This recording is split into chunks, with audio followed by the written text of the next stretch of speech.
Yeah, with respect to Syria and the U.S. and Russian interests, I think it's important to start with the fact that the United States has never had a positive relationship with Syria going back to the early 1950s. Syria always found itself in the Soviet camp during the Cold War. It was a sworn enemy of the State of Israel at times when the United States was looking to bridge gaps between the two sides. For a short period of time after the 1973 war, Secretary of State Kissinger was able to arrange a disengagement agreement between Israel and Syria, but it didn't lead very far.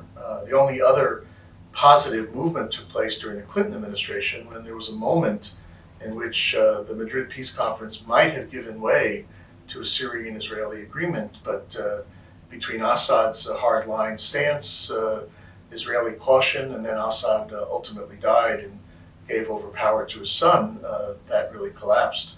So I start with this because the U.S. does not have strong interests in Syria, whereas the Russians have had a very significant relationship and investment. Syria, I think, still owes the Russians a great deal of money for equipment, military and otherwise, that they've purchased.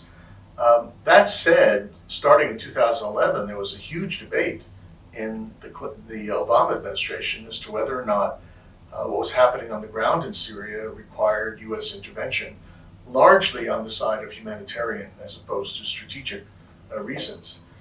President Obama decided against such intervention.